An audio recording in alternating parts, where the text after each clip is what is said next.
اللهم صل على سيدنا محمد وعلى آل سيدنا محمد وبارك وسلم.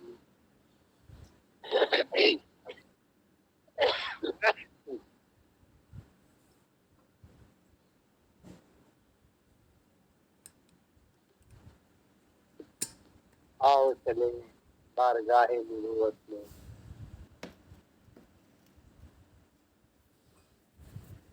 اور صحابہ کرام کی زبان سرکار دو عالم صلی اللہ علیہ وسلم کے ارشادات سے سماعت کر.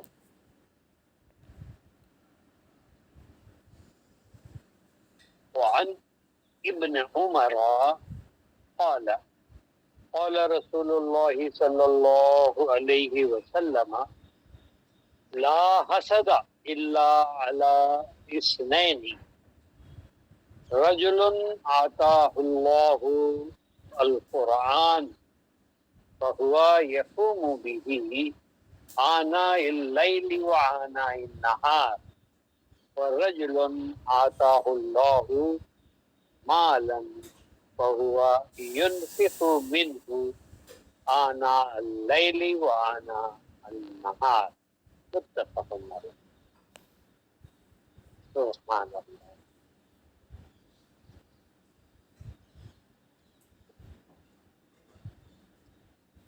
فرمایا حضرت ابن عمر رضی اللہ تعالی عنہ نے قال رسول اللہ صلی اللہ علیہ وسلم ارشاد فرمایا آپ صلی اللہ علیہ وسلم لا حسد حسد نہیں کرنا چاہیے. حسد اچھی بات نہیں ہے، اچھی صفت نہیں ہے، اوصاف حمیدہ نہیں ہے، اوصاف ذلیلہ. اور حسد کو تو ہمیں ہر چیز سے نکالنا چاہیے، لیکن حسد کی تحقیق تو ابھی نہیں ہو رہی ہے. لیکن سرکار نے فرمایا کہ حسد نہیں کرنا چاہیے، لیکن حسد کر سکتے ہیں. الا استثناء آپ نے اس میں بتایا کہ چھوٹ کس کی ہے کہ کس کے ساتھ حسد کر سکتے. الا علی اثنین، دو بندوں کے ساتھ حسد کر سکتے، ورنہ حسد نہیں کرنا ہے. حسد بری صفت ہے. یہ حسد کیا ہے؟ اس کی تحقیق صوفیہ سے ہی معلوم ہوتی ہے کہ حسد کیا ہے.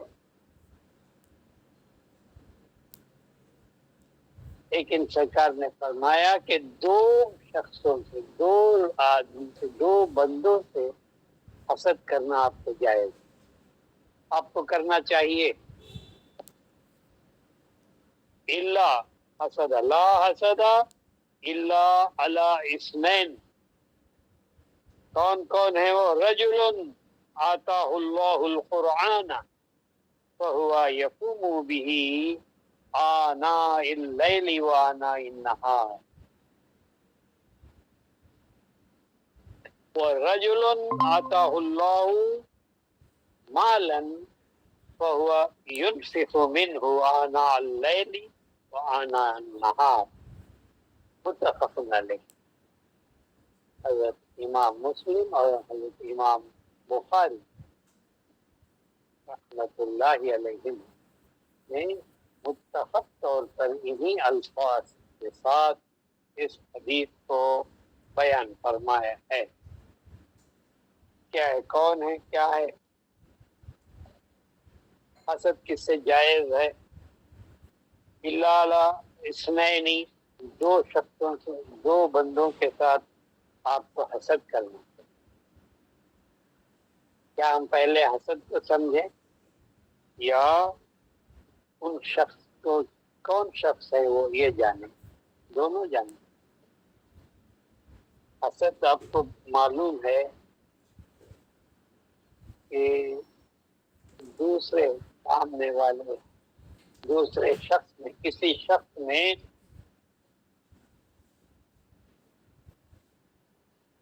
کچھ بھلائی، نیکی، حسن، دولت، علم، تمام کوئی بھی چیز دیکھ کر ہم کو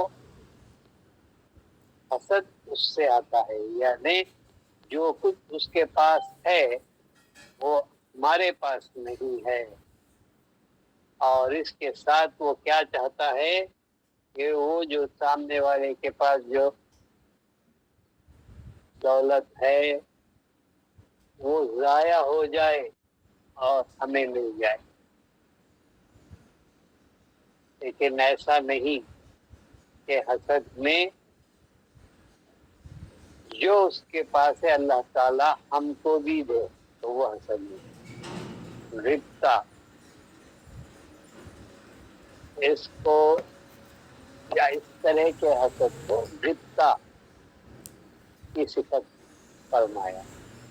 کون ہے وہ شخص، وہ بندہ جس کو اللہ تبارک و تعالیٰ نے قرآن پڑھنے کی سعادت بخشی، جو قرآن پڑھنا سیکھ گیا، قرآن پڑھتا ہے، خود بھی اس سے لطف اندوز ہوتا ہے اور قرآن کو بار بار پڑھتا ہے۔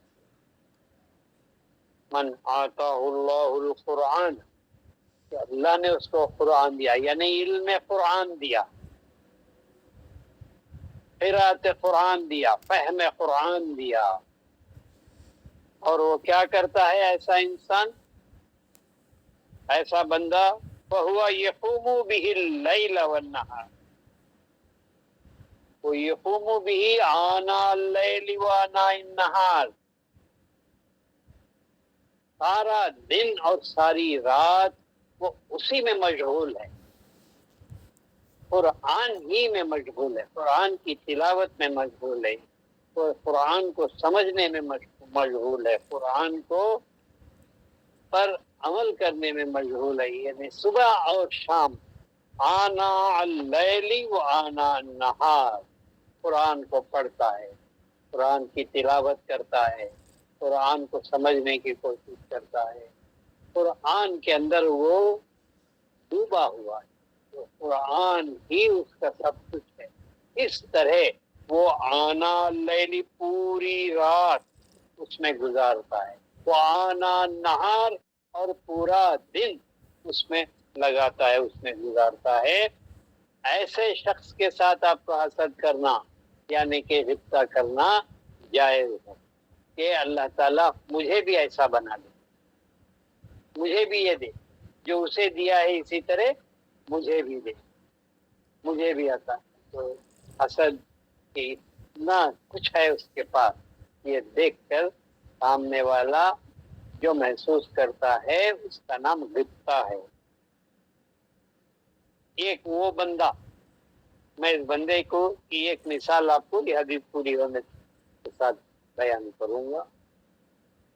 وہ رجل، پھر اور ایک انسان، ایک مرد، ایک بندہ، آتاہ اللہ مالا، اور اللہ تبارک و تعالیٰ نے اس کو مال دیا ہے، دولت دی ہے، دنیا کی تمام چیزیں آسائش اس کو دی ہے، دولت اس کے ہاتھ میں ہے۔ آتاہ اللہ مالا وہو ینفق منہ، اور وہ خرچ کرتا ہے اس مال میں سے، آناء اللیل و آناء النہار، پورا دن اس میں سے خرچ کرتا ہے اور پوری رات اس میں سے خرچ کرتا ہے۔ اس کے لیے خرچ کرتا ہے، کلبہ میں جانے کے لیے نہیں، اللہ کی راہ میں خرچ کرتا ہے، انفاق کرتا ہے۔ ینفقو کے معنی انفاق کرتا ہے اللہ کے لیے، اللہ کے بندوں پر وہ مال اپنا رات میں بھی خرچ کرتا ہے اور دن میں بھی خرچ کرتا ہے، دن اور رات، آنا اللیل و آنا النہار، اللہ کے لیے، اللہ کے بندوں پر خیرات کرتا ہے. ینفقو، وہ اپنے لیے نہیں خرچ کرتا ہے بلکہ اللہ کے بندوں پر خرچ کرتا ہے. ینفقو منہ آناء اللیل و آناء النہار. تو ایسے بندے سے بھی آپ کیا کر سکتے ہیں؟ حسد کر سکتے ہیں، یعنی غبطہ کر سکتے ہیں، یعنی یہ چاہ سکتے ہیں کہ اللہ جیسا اسے دیا ہے مجھے بھی دے، میں بھی ایسا ہی کرنا چاہتا ہوں، اس کے ساتھ اس سے بڑھ چڑھ کر میں کروں گا. تو یہ جذبہ پیدا کرتا ہے. مقصود ہے سرکار دو عالم صلی اللہ علیہ وسلم کا کہ جو قرآن میں گرا ہوا ہے، قرآن میں ڈوبا ہوا ہے، دن اور رات اس جیسا خود میں بھی بن جاؤں، مجھے بھی دے، مجھے بھی ایسا موقع عطا کر، مجھے بھی وہ دولت قرآن کی عطا کر. اس طرح حسد کرنا یعنی غبطہ جائز ہے.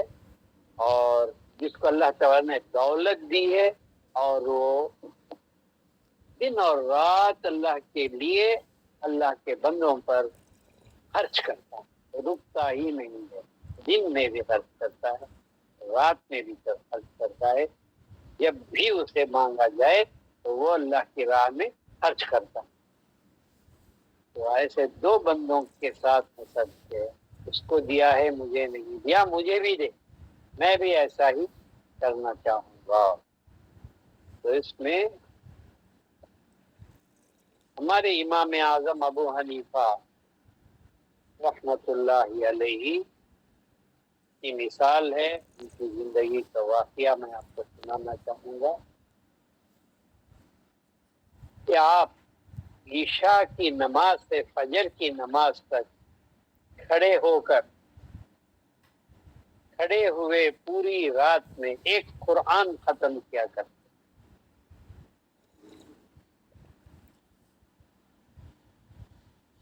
پوری رات آپ تلاوت قرآن نماز میں ادا کرتے اور فجر کی نماز تک ایک قرآن ہر رات آپ پورا کر فرماتے.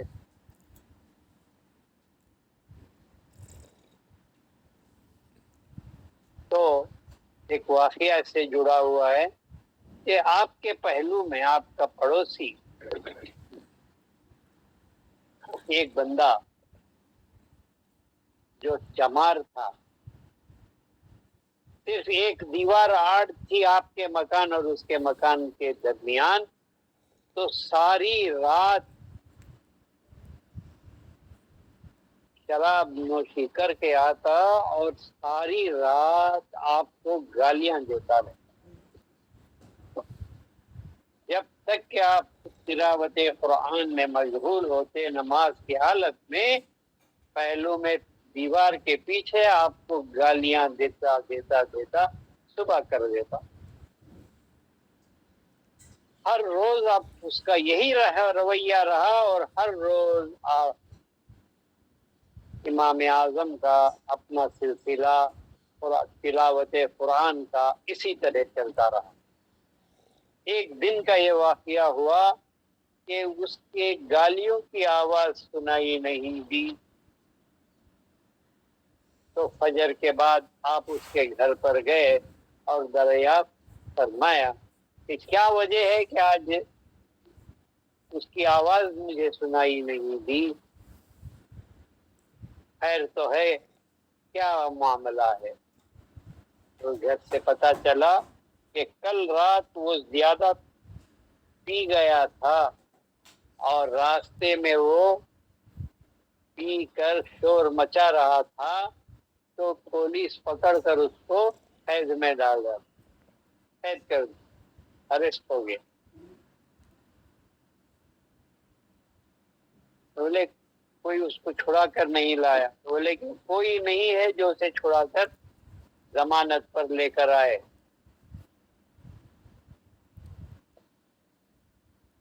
تو آپ امام اعظم رحمت اللہ علیہ خلیفے کے دربار پر پہنچے تو وہ بہت متعجب ہوا کہ آپ کو دعوت دینے پر بھی نہیں آنے والے، آج کیا ہوا کہ آپ تشریف لے کر آئے ہیں، بتائیے کیا خدمت کر سکتے ہیں؟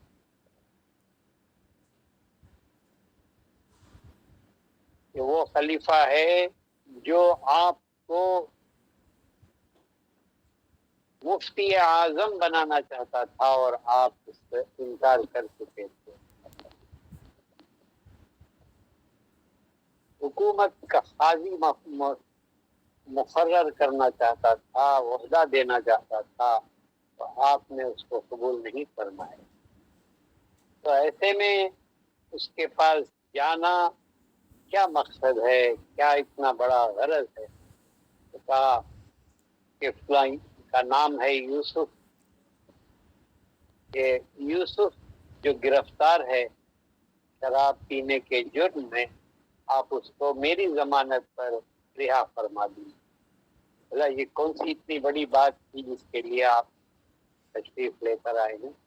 تو فوراً آرڈر پاس ہوا اور اس کو ایسے رہا کر دیا گیا اور آپ اس کو اپنے ساتھ لے کر گھر آئے۔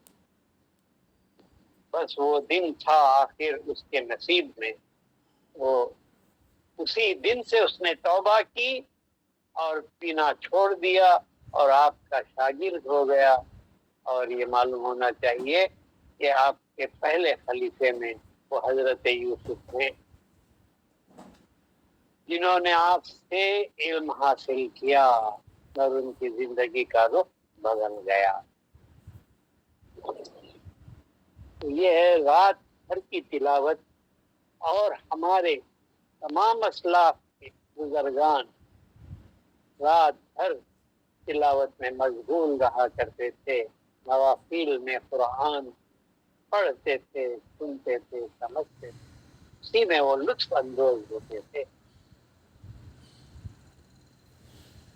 اسی طرح حضرت عثمان غنی رضی اللہ تعالی عنہ جب بازار جاتے تو ساگ بھاجی ترکاری خریدنے میں اتنا زیادہ ان کے ساتھ بارگیننگ کرتے، کم سے کم پیسے میں خریدنا چاہتے، یعنی سامنے والا یہ سمجھتا کہ یہ بڑا ہی مالدار آدمی ہے لیکن بڑا بخیل لگتا ہے کہ اتنا زیادہ چکاتا ہے۔ کم سے کم جب دریافت کیا گیا تھا اس نے آپ نے کہا اگر تو مال زیادہ لے لے تو تو گناہگار ہوگا، اور میں زیادہ دے دوں تو میں اسراف میں گناہگار ہوں۔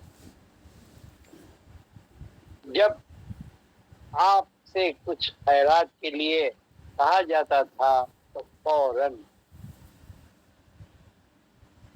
آپ اس کو پورا کرتے تھے۔ کس طرح کرتے تھے؟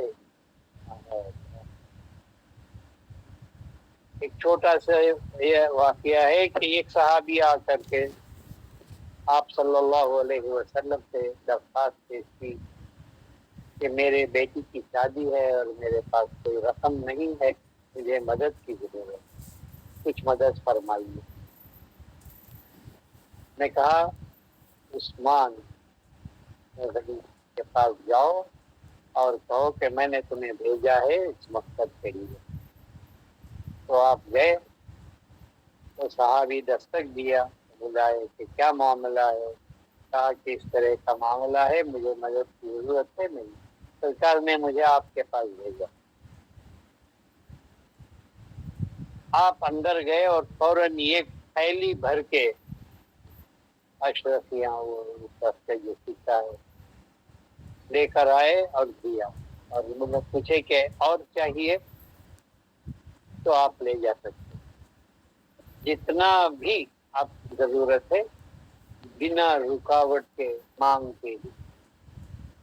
جب آپ سے اسلام کے جنگوں کے لیے عہد کے لیے مانگا جاتا تھا بے دریغ آپ اس کے اندر حصہ لیتے اور دولت آپ کی سرکار دو عالم صلی اللہ علیہ وسلم کے قدموں میں پیش کرتے۔ ایک وقت کا واقعہ ہے کہ آپ کتنے بڑے مالدار تھے کہ آپ کا پہلا اونٹ جب مدینے میں داخل ہوتا تھا تو آپ کا آخر اونٹ مکہ چھوڑتا تھا. اتنا بڑا قافلہ مال کا تجارت کا زیادہ تھا. اور جب ایک بار سرکار جانب سے سوال تھا کہ مال جمع کیا جائے تو آپ نے پہلے اونٹ کی رسی کے ہاتھ میں تھما دی کہ پورے کا پورا قافلہ ایسے ہی لے کر جا. تو قرآن میں ان کی تعریف فرمائی، رجل آتاہ اللہ مالا وهو ينفق منه آناء اللیل وآناء النہار. دن اور رات میں جب بھی مانگا جائے اللہ کے لیے تو فوراً وہ اپنے مال سے دن میں بھی خرچ کرتا ہے اور رات میں بھی خرچ کرتا ہے. ایسا نہیں کہتا کہ نہیں میرے پاس بیلنس نہیں ہے، وہ مجھے دینا ہے، یہ پیمنٹ دینا ہے. ایسا کوئی بہانہ بازی نہیں. تو ایسے شخص کے ساتھ آپ حسد کر سکتے ہیں، یعنی غبطہ کہ اللہ تبارک و تعالیٰ مجھے بھی ایسا مال دے، میں بھی ایسا خرچ کرنا چاہتا ہوں، میں بھی دن اور رات خیرات کرنے کو چاہتا ہوں جیسا تو اسے دیا. اس کو غبطہ کہتے ہیں اور یہ جائز ہے ایسا حسد. ورنہ اس کے سوا آپ نے ارشاد فرمایا لا حسد الا علی اثنین رجل آتاہ اللہ القرآن وہو یقوم بہ آناء اللیل وآناء النہار. اس بندے کے ساتھ جس کو اللہ تبارک و تعالیٰ نے قرآن پڑھنے اور سمجھنے کی کا شرط بخشا اور وہ دن اور رات قرآن کی تلاوت کرتا ہے، پڑھتا ہے، سمجھتا ہے، اسی میں ڈوبا ہوا ہے. اور دوسرا وہ شخص رجل آتاہ اللہ مالا، جس کو اللہ تبارک و تعالیٰ نے مال دیا ہے، وہ ہوا ینفق، وہ اللہ کی راہ میں خرچ کرتا ہے. جب بھی اللہ کے بندوں کو کی مدد کی ضرورت پڑتی ہے اور سوال اس کے سامنے رکھا جاتا ہے تو کسی طرح بھی وہ پیچھے نہیں ہٹتا اور وہ انفاق کرتا ہے آنا اللیل و آنا النہار. رات کے کسی بھی حصے میں مانگا جائے تو دیتا ہے اور دن کے سارے دن میں وہ اللہ کی راہ میں خرچ کرتا ہے. ہمارے پاس تو اتنی دولت نہیں ہے. اللہ تبارک و تعالی ہم تمام کو اتنی دولت بھی عطا فرمائے، اتنا دین اور ایمان اور قرآن کی فہم و سمجھ اور پڑھنے کی سعادت ہمیں بھی عطا فرمائے. لیکن جتنا ہو سکے اس کے اندر ایک بات ہے کہ اگر آپ کے سامنے کوئی سوال رکھ دے کہ مجھے 1,00,000 روپے کی مدد چاہیے، آپ کے پاس 1,00,000 نہیں ہے، آپ کے پاس 50,000 نہیں ہے، 10,000 نہیں ہے، 1,000 نہیں ہے، تو آپ 100 روپیے بھی اس کو دے کر کے اس کی مدد میں کام آ سکتے ہیں اور اللہ کی راہ میں خرچ کرنے والوں میں آپ کا بھی حصہ ہو جائے گا. یہ نہیں کہ بھائی اس نے 1,00,000 کا سوال کر دیا، میرے پاس 1,00,000 نہیں ہے اس لیے میں نہیں دے سکتا. اس طرح نہیں کہ اللہ تبارک و تعالی کسی بندے کو 1,00,000 کی ضرورت ہے اور سب مل کر کے اس کو اگر 1,00,000 مہیا کرتے ہیں اور مدد کرتے ہیں تو سمجھیے کسی نے 1,000 دیے، کسی نے 5,000 دیے، کسی نے 50، کسی نے 100 دیے، کسی نے 5 دیے، کسی نے 1 روپیہ دیا، تو ہر ایک کو اللہ تبارک و تعالی 1,00,000 کے خیرات کا ثواب عطا فرمائے.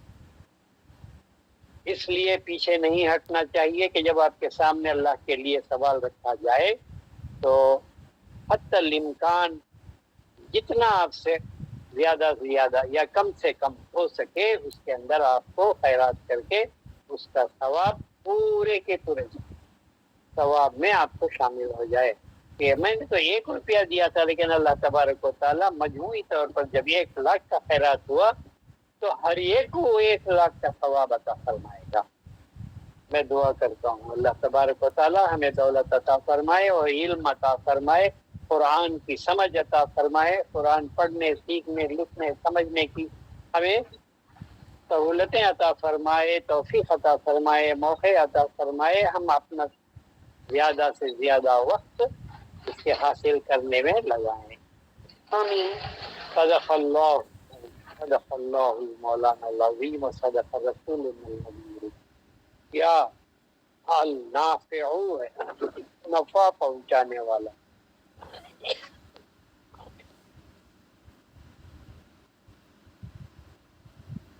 ہمیں ہر کام میں نفع دینے والا، نقصان سے بچانے والا۔ لا نافع ضار الا اللہ، کلمے کا تقاضا ہے، ہمارا ایمان کا تقاضا ہے۔ لا نافع ضار الا اللہ، اللہ کے سوا ہمیں کوئی بھی نفع پہنچانے والا نہیں، اور اللہ کے سوا ہمیں کوئی نقصان بھی پہنچانے والا۔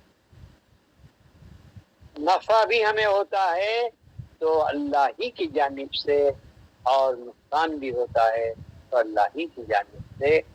کل وار تھا، آج نافع ہے، تو جہاں کہیں بھی ہمیں نفع حاصل ہو تو دل پہلے رجوع کرنا چاہیے، یہ نفع جو ہے مجھے اللہ کی جانب سے ہے، من اللہ ملا ہے، یہ نفع جو ہے من اللہ ملا، اللہ ہی نے مجھے نفع دیا ہے، نفع بخشا ہے۔ کہ جس کام میں بھی ہو، جس تجارت میں بھی ہو، جس معاملے میں بھی ہو، جہاں بھی آپ کو فائدہ پہنچے، نفع حاصل ہو، الا اللہ، اللہ کے سوا ہمیں کسی سے یہ امید بھی نہیں اور حاصل بھی نہیں کہ اللہ ہی سے، کسی سے امید نہیں کرنا چاہیے کہ وہ میری مدد کرے۔ لا تمابودن سلطان، اس تقوی از خدا اے مرد، اس تقوی از خدا اے مرد فقیر، لا تمابودن سلطان و امیر، لا تما ہو جانا انسان سلطان و امیر سے۔ سلطان مجھے دے دے گا، وہ مالدار ہے، وہ مجھے دے گا، وہ مجھے مدد کر دے گا، نہیں۔ لا تمابودن سلطان و امیر،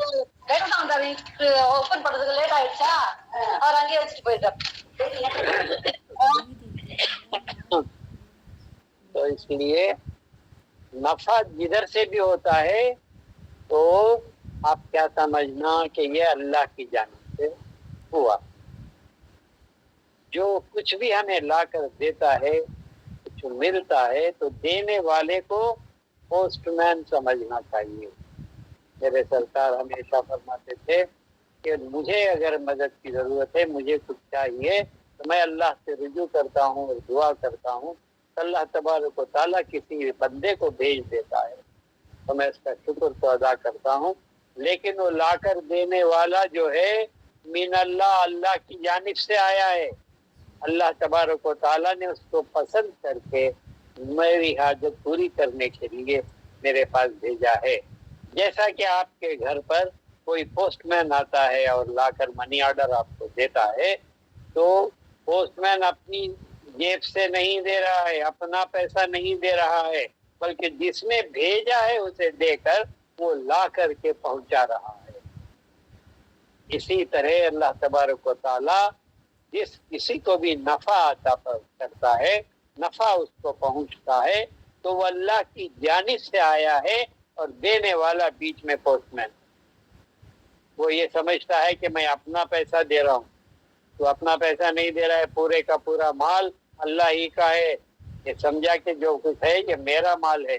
جب تک میرا مال سمجھتا ہے، دینے میں رکاوٹ کرتا، سوچتا ہے 10 بار اگلے مہینے کا خرچہ کیا کروں، یہاں تک میرا بجٹ پورا ہو گیا۔ تو اللہ کے لیے جب آپ دیں گے تو اللہ تبارک و تعالیٰ آپ کو پھر ری ایمبرس کر دے گا، واپس آ جائے گا وہ پیسہ۔ آخرت میں بھی آپ کے وہ خیرات جمع رہے گا، یہاں بھی اللہ آپ کو اس کا نفع پہنچائے گا اور آپ کو مل جائے گا۔ تو دنیا کی دولت ہو یا دین کی ہو یا آخرت کی ہو، جو بھی نفع فائدہ ہمیں پہنچا ہے وہ من اللہ، اللہ ہی نافع ہے اور اللہ ہی غار ہے۔ تو یا نافع کاروبار کرنے والے اگر اس کا ورد کریں گے تو وہ نقصان نہیں اٹھائیں گے، انشاءاللہ ان کو نفع ہی نفع ہوگا اور ان کا خزانہ خالی نہیں ہوگا۔ ہمیشہ ان کو نفع ہوتا رہے گا. اس کا ورد رکھا کریں، یا نافع یا نافع یا نافع.